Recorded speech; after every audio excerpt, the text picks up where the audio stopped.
You ready for Hubspot? Because I'm ready for Hubspot, baby.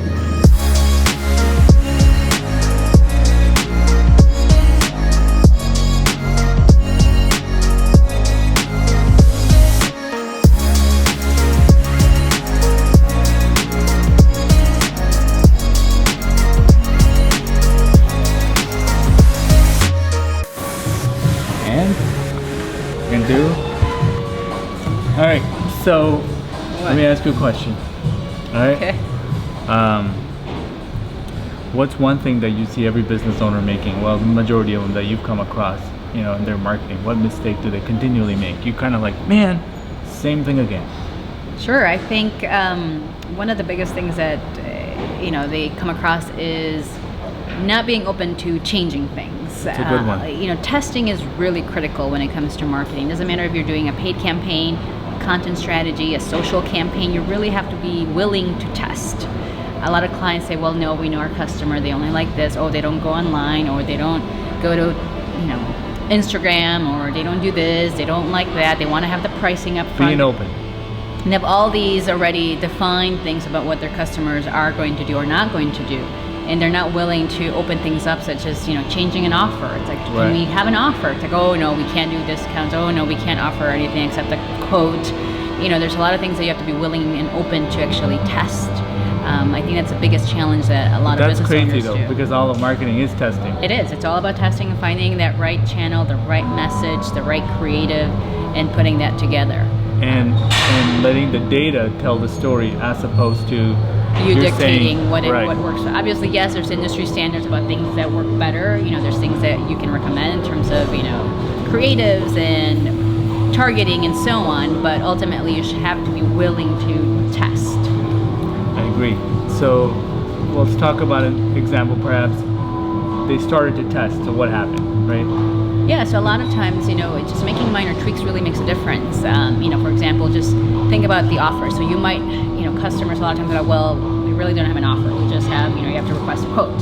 But if you think about customers or the buying cycle nowadays, no one wants to get a quote because then everyone's going to assume that you're ready to buy, right? Correct. Salespeople are going to be on top of you. Salespeople are going to go. Exactly. Yeah. It's going to be like, oh, someone's ready. They're requesting a quote. That means that they have money. They're going to ready to buy. But not really. But if that's the only option you give them, that's all they're going to be able to do. And some of them might not even bother because they're like, well, I don't need a quote. I just needed to get more information. And just varying that, maybe it's a consultation, maybe it's an audit you can do, maybe it's just an educational content. Or educational content. Again, there's so many things you can offer, a calculator of some sorts to allow them to learn about, the potential savings or ROI from your platform or business or service.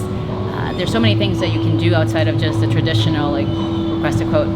Correct. And that's the thing, right? So every website sort of has the same thing, and what they're doing is they're searching for that one client or that one company that's willing to educate me throughout my entire buying journey, as opposed to everybody else wants to just give free estimates. Right, and ultimately that's the biggest change that we've seen nowadays. Before, everything, the only thing you could do was get a quote or get an estimate. Which is what we call a bottom of funnel sort of a lead. But most people don't start there, right? You do a lot of research, and then ultimately you come to a point where you're comparing a solution versus another, or a company versus another, and then you actually go through the process of requesting a quote or proposal, whatever it might be. You don't just get a quote when you're starting to research. I agree, and also the buyers are going to know that the moment I fill this out, I'm going to get 8 phone calls, and every single day for the rest of my life, some sales guy is going to follow up with me.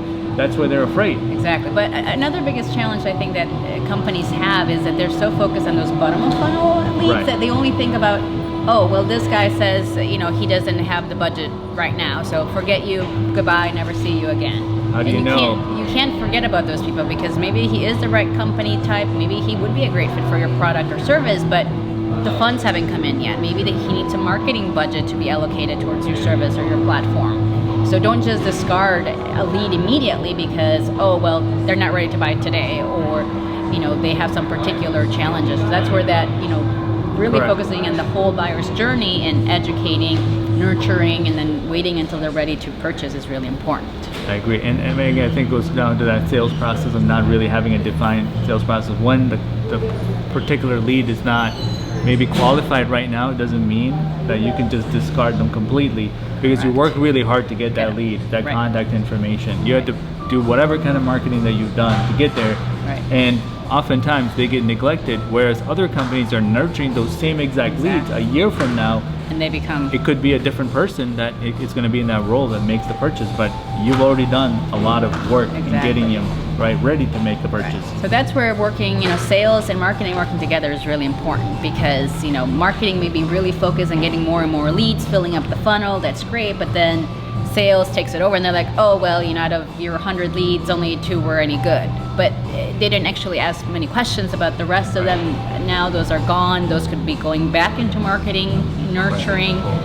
So again, that's where both sides have to really work together, so that you're getting the most out of everything you're doing on the marketing side, and also you're continuing to fuel the sales side. But if they're going to do any kind of ongoing email marketing, it's the 98 leads that didn't purchase that will go into that sequence of, hey, how do I educate you? Maybe it's a webinar, maybe it's an ebook, maybe it's whatever else to get these people educated. And by the way, speaking of education, who do you think they're going to be willing to make a purchase from? Is that the company that just gives the code, or is the company that's been nurturing them throughout the whole entire sequence? Of course, it's the one that has actually been the one that's been teaching them the process, They've been teaching them how to make the purchase. How do you selling buy? has changed from here's your price, do you want to buy from me or not, to a consultative approach of what are your needs as a customer.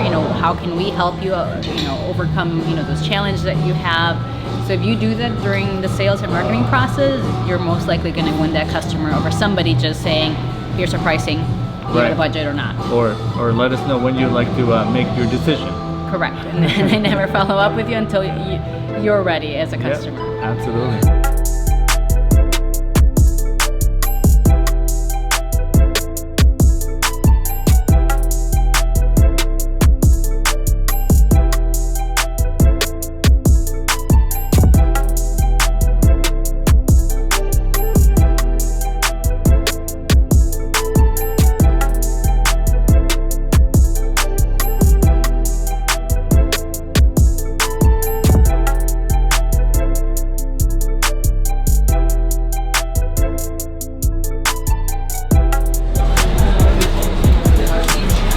Have some caffeine before you go to inbound, so I'm getting my caffeine fix right here. All right, what do you still remember about last inbound, and what do you think is going to be the focus this year? Sure. So last year the big change was going to the flywheel. So no longer just a standard model of attract, convert, close, and delight, but really focus on the flywheel as being the new model of how to service customers, how to keep them, and how to attract them. So this year I'm excited to see if it's a continuation of the flywheel, or if it's much more focused on a particular aspect of the service angle. Or with a new product that they're coming out, I'm excited to see what their philosophy is in terms of servicing the customer and going through a full cycle of the buyer's journey.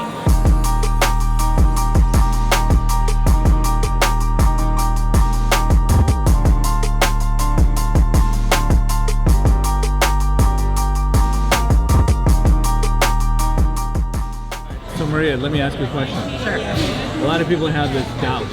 Is HubSpot for me? Do we use HubSpot for our company? And the thing is, it's a tool that lets you do inbound marketing. I think it's not a tool that you're buying the inbound philosophy, right? So how do you answer that question? Because it's not the tool doesn't do anything for you. Right. It's just a tool, like any tool. You can have tons of tools, but if you don't know how to use it or you don't use all of it, you're missing out on a big part. But technically, anyone could be, using HubSpot. There's so many aspects of it that every business, whether you're very small and you want to be able to scale your time, you can use the automation portion to help you do things that you would do manually. So it's great for a business who are starting up. Also, if you have a marketing team, there's so many things you could do. How's it going? I'm Robbie. Hey man, how you doing, bro? Pretty good, how are you? Good. I know what I want. Do you know what you want? Anything else? Thank you. Oh, that's it. Thank you. Looking easy. All right, thank you, my man. I appreciate it. So back to HubSpot, right? So how do they know they need HubSpot? What should you look for? Sure. Well, obviously, look at the things that you're doing right now in your business. So if you're trying to manage a content strategy, if you're trying to do email marketing, if you have a CRM or don't have a CRM, all of those are components that are covered within HubSpot. So, if you're doing a lot of those things, it could be one tool that you could use to actually condense the number of tools that you're using. So consolidation is great as well. I would say that's one of the biggest advantages. Right, everything, there's so many aspects within the one platform. Rather than you have an email marketing provider, then you have something for your social media, so you have a tool to manage your social media posts, and you have another tool to help you with your content strategy, or it could be spreadsheets. Then you have a separate CRM, and so many things that... The fact that you have to really figure out your contacts as they are in different stages of that buying journey, especially if you look at it in a shape of a funnel, you have people that purchase from you, they're your customers, people that may be ready to purchase, folks that you just gather from a trade show, right? That you need to nurture in a long-term sort of a way. That's the biggest value, is that you're getting down to the contact level and engaging them and finding out, hey, where are they in the buying journey, and how can you further nurture them? And another part of that too is that you can really see everything that they're doing in their behavior. So if you have disconnected tools, you won't know if your email marketing that you're doing is working for them. You won't know if your social is working. You don't know if your content's working. But if you put it all in one platform, then you can see that, hey, they're engaging with the email content we're sending. They're engaging with the content we're posting in our social channels. They're reading our blogs. They're visiting our website because of our organic strategy that we're implementing. You can see it all, and down to the contact level. What works. What content's really generating leads, actual people who purchase as well. I'd say there's still a percentage of the market that is not for yet. It's when you're in sort of a B2C environment and you have millions of contacts, it is not a tool that would work for you because it costs you per contact. Other than that, and they're actively trying to figure out a pricing for those large, we're talking millions of contacts. For that kind of a scenario, it's not a tool that is yet to work. It's just not cost effective. But otherwise, if you're in a B2B environment, you have long sales cycles, you have a value that you need to share. Maybe you're in a competitive space, right? And you really want to know who you're marketing to. And you probably have 5 or 6 different tools that you're trying to consolidate, and you do have a budget for it. I say it might be a product that's worth looking into. Exactly. And beyond that, you need to figure out who is going to use the product. It's like a Ferrari that you're just going to stare at. It's not going to do anything. Right, it can do lots of things, but you have to be able to use them and use them consistently as well, because most clients that we onboard, they're like, well, we only use it for blogging. We only use it for email, our email newsletter that goes out once a month. And that's just part of I think it's a waste of money. Right? It is, again, a Ferrari. You're not maximizing it's a Ferrari you're keeping in the garage. You really want to get it out for a ride. You really want to get the maximum. You want to take it out, right, for a spin. And there's so many things you have to be using and pushing everywhere. Your content, there's so many things in the content space. There's so many in your nurturing space, different types of campaigns. Paid, there's this paid component that you can track and monitor landing pages. A/B testing. Things. Exactly. There's so much that you got to do. So if, every component alone comes with multiple things you need to be able to test. I would say whatever the cost of the tool is, estimate about 10 times that in management and resources.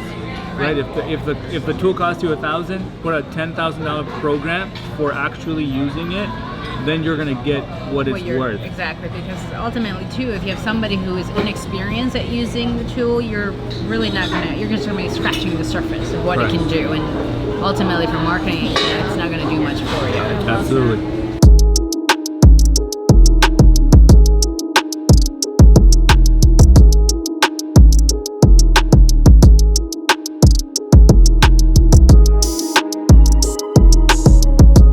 Isaiah is going to give you some practical steps on creating video content. All right. So Isaiah, what are some practical steps? I think a lot of people get hung over on what equipment they're using. Correct. They think that they need a $5,000 camera. Ooh, that would be audio, nice.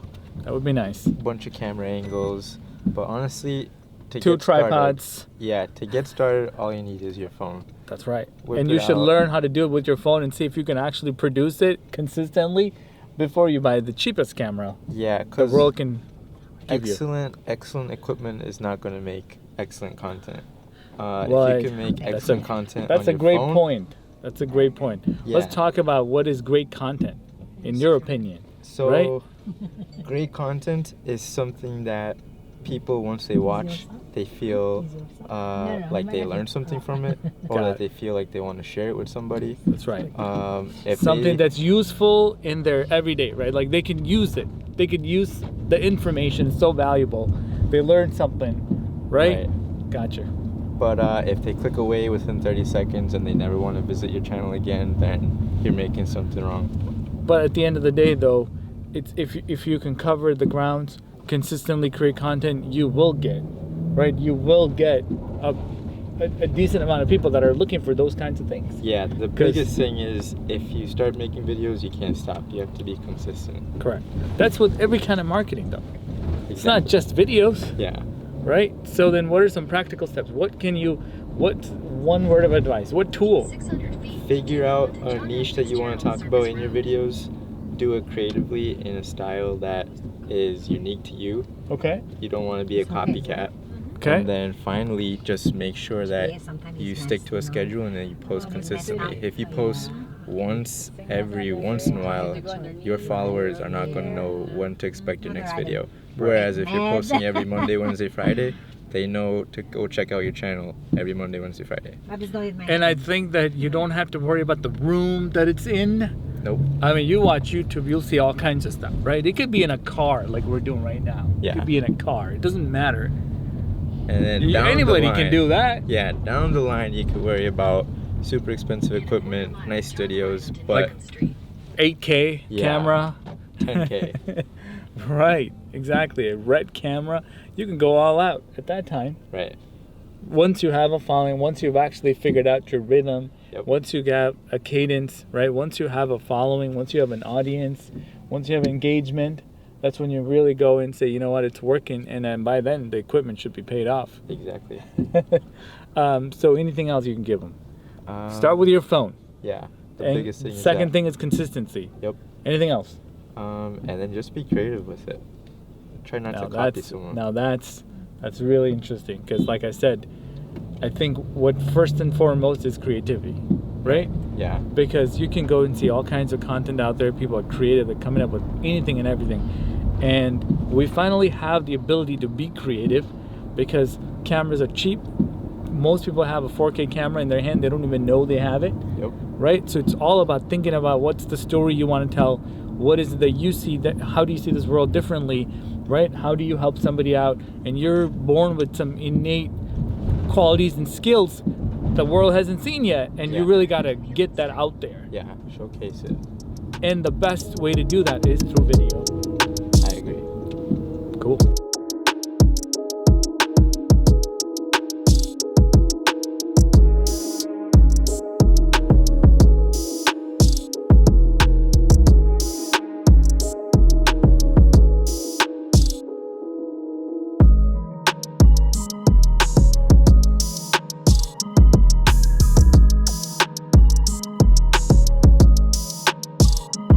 So let me ask you a question, right?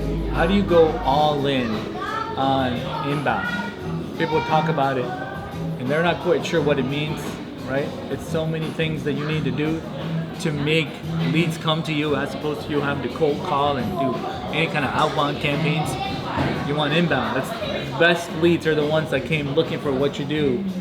How do you go all in on it? Right, so obviously that's a new movement, push or pull marketing, and of course inbound is, like you mentioned, all about bringing people in that are looking for your product or service. So it's a big shift in thinking. So, like you said, traditionally you might do cold calling. You might just do a ton of email marketing to random people off of a list that you might be buying. But you might not be very successful because you don't know who you're targeting. You don't know if they're in a need of your product or service. So your success rate there is going to be much lower, right? But if you really want to switch over, you really got to think about the opposite. Think about, instead of you selling, think about the needs of the customer. So Or are you helping? Exactly. So you're going to be helping them solve their problems, their challenges. So think about what they need to do that. So do they need to have questions answered? Do they have questions about how to resolve a problem? Can you answer that? Can you give advice on how to do that? Can you don't think about just selling your product or service, right? But think about if this is the challenge that they're experiencing, what types of tips or advice can you give them?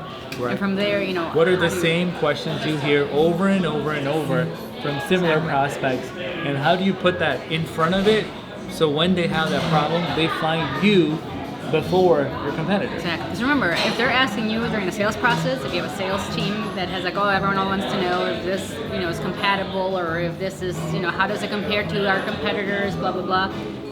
They're going to be asking that online too. They're going to go on the web trying to find something that's going to answer that question. And if you have it already there, that's how they're going to find you. But if you have nothing around that. And you can't ever think that, oh, that's an obvious question, everybody knows the answer to. The fact of the matter is somebody out there don't know that answer. They're going to Google it. Just like I Googled the most silliest things. Somebody out there made a video that explains to me that this and this works together because, right? It's because I don't know. It's how it is. And there's nothing wrong with it. That's second nature at this point, right? So they're Googling something. The fact of the matter is, are they finding your content when it's about your industry, when it's about your business, when it's about your specific service? And the more granular you get with the content, the higher the chance of somebody finding it, right? It's very competitive at the if you look at, exactly, it's very competitive, but you got to get really, really, really micro-targeted about the keyword and the topics and the questions.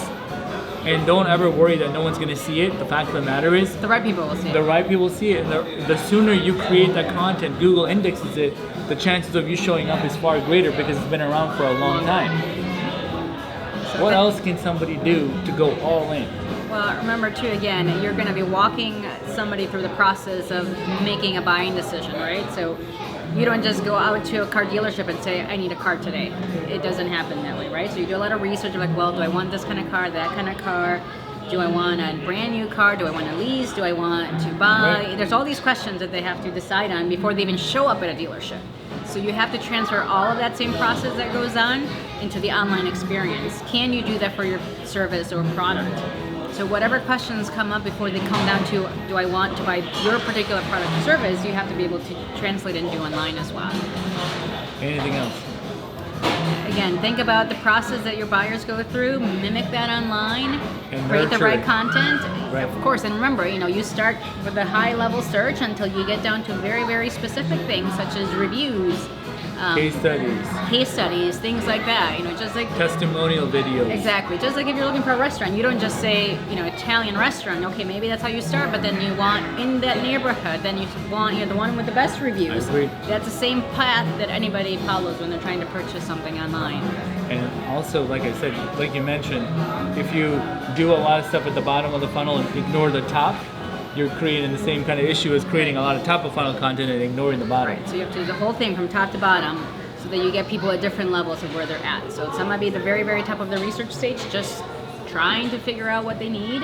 Those that are in the middle funnel, they have a solution in mind, but they don't know which one's the right one. And then you have the bottom of funnel ones, which are just basically making sure that the one that they've selected or think they've selected is the right one for them. Would it be fair to say that you almost have to think of it like a machine?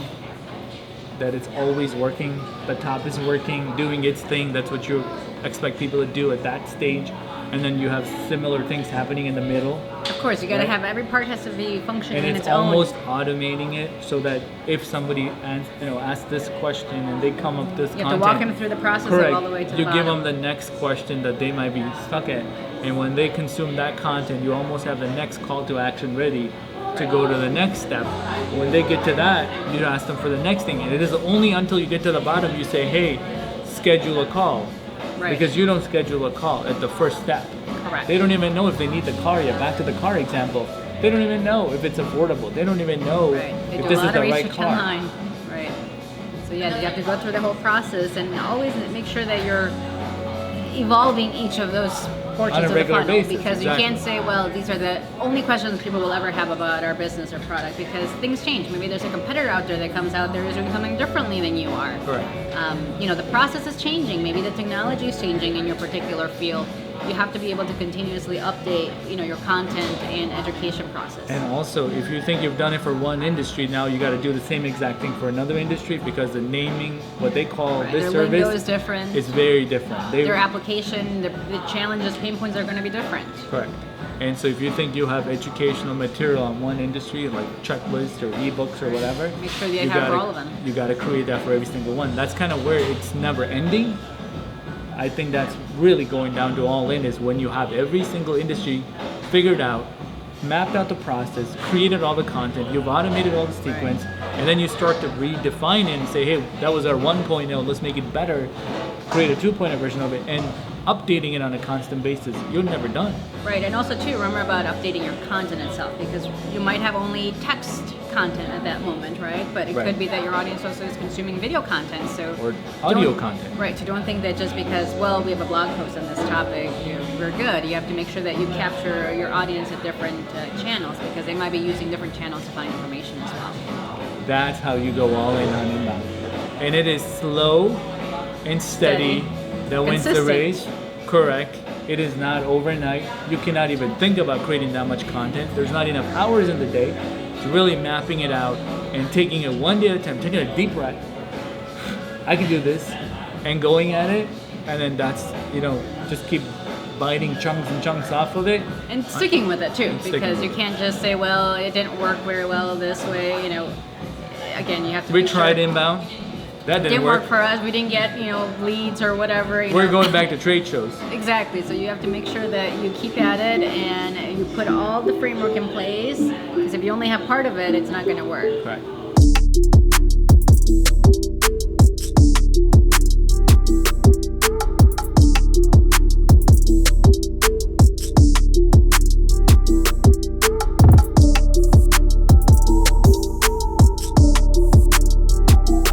So, what is one way that you can appeal to Gen Z audience? This is Generation Z, if you didn't know.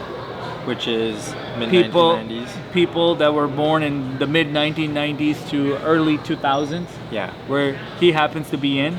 And obviously, folks like you, especially your friends, they're not on Facebook. They're probably on YouTube. How do I tap into that audience? Well, any traditional form of sales that you may be thinking of, whether that's cold calling or mass emails or newsletters that you want me to unsubscribe from, those tactics are not going to work for Gen Z. Really, the whole point of Gen Z is not to sell us, but to actually let us come to you. That is something like inbound marketing, or doing what we're doing right now, like creating content and letting us find your brand, love what you guys do, and just follow the brand through that means instead of cold calling or. So what are some tools? Like, obviously you guys are not on Facebook. Yeah. Unless you're like doing Facebook Live or something like that.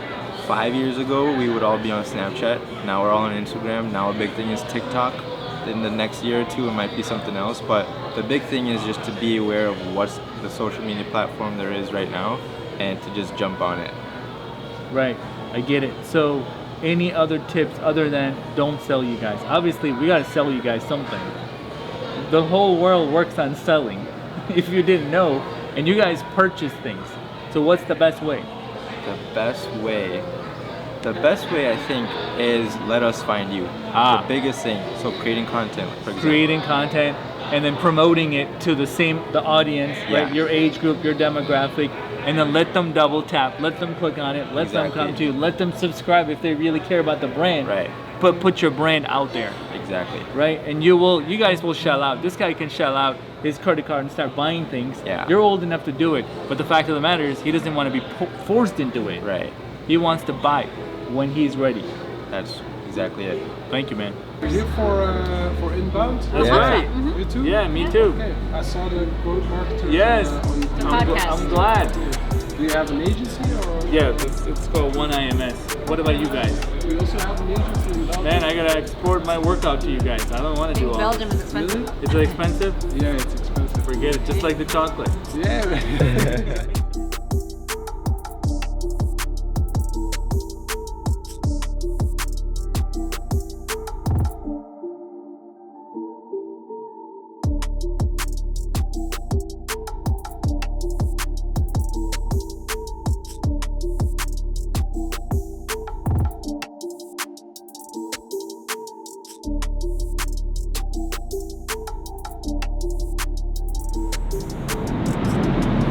We're right now at Inbound Partner Day, dedicated to just the agencies.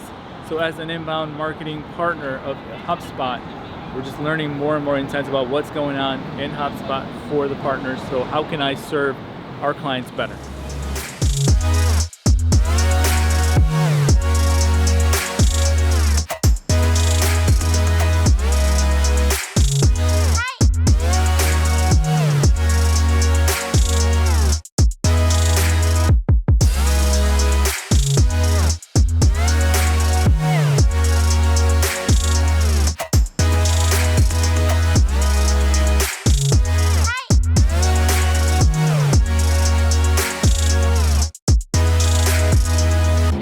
HubSpot 2019 Inbound Conference, and let me tell you, one of the biggest themes that's going on is how to grow better. How do you grow better as a business? How do you grow better as an agency, as a company? And there's just so much that you have to really think about. You know, what does it mean to grow? It's not just growing in terms of revenue, employees, number of customers, but really how do you sustainably grow and stay at that path? So really, I think one of the biggest themes today is what do you need to do to really, lead that path of growth? So you got to think about your technology stack. What do you have that's going to help you grow and scale? You got to think about the people. Do you have the right people, the right team that's going to push you forward, that is on your side, that has your vision, your company's vision, your customer's vision in mind? You got to have the right mindset. What is it that you want to, grow into? It's what is the dream? What is that final vision for your company or your business? You got to be able to have that. So really, I think, again, one of the biggest themes today is growing better, but really learning to think about the growth process and not just doing things systematically, robotically, things that you got to do and hope that it's all going to that path of growth. So I think it's a good thing for all companies and businesses to stop and think about what it means to grow and how they're going to get there in that growth path, what they need to get there, and every one of the elements that goes into that. Because otherwise, without a plan, yes, you might be growing, but at some point it's not going to do too well. So if you stop for a second, figure out what the vision of growth is, and then figure out all the things that go into that growth, you'll be able to have a better idea and get to that success point faster.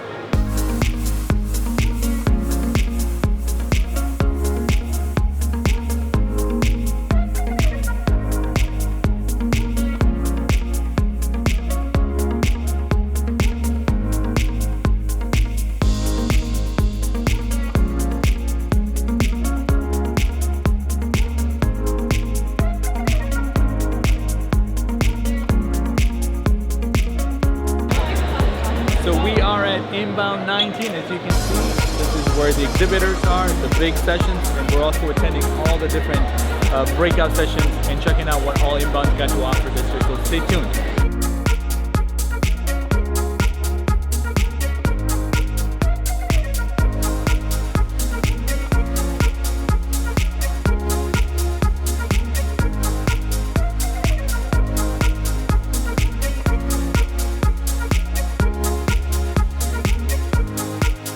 Elegant is on stage right now talking about disruption and brands that are disrupting. I just wanted to get some coffee. But anyway, here's the summary of it. The companies that are disrupting right now, they're not disrupting because they have new products or cool products. They're disrupting through experience. The way they sell is why they win. Amazing, amazing keynote.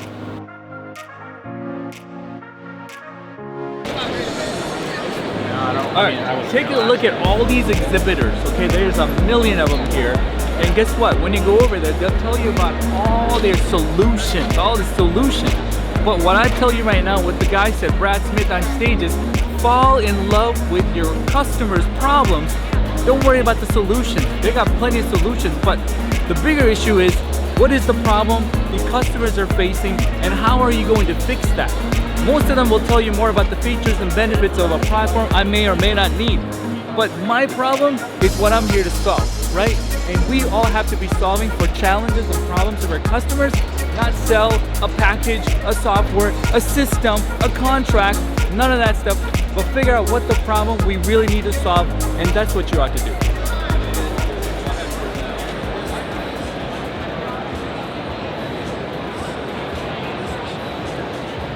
Listen, folks, do you know what's the fuel to inbound marketing? It's content. Being able to create as much content as possible, it is the fuel to having any successful inbound marketing campaign.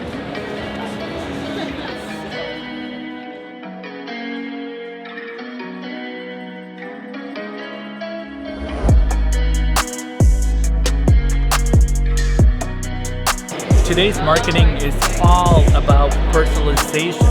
That means that no two prospects want to read the same content. Maybe they want to read something personal.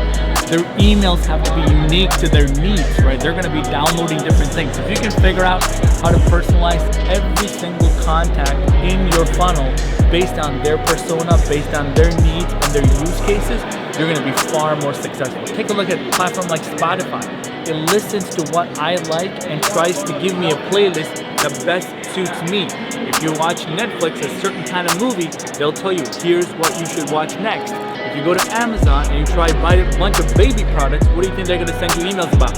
More baby products. It understands you and tries to send you recommendation based on who you are and what you like. If you can start doing that at your business, at scale, you're going to be way more successful than having static content, static emails, static videos. Personalize it and start sending things that are useful and create things that are useful, and make sure that you connect the dots on where your customers are and try to maximize every single touch point at scale. That's how you're going to win.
Cannot end the night without having an amazing shot of espresso. So I came to Blue Bottle Coffee. I got some to go.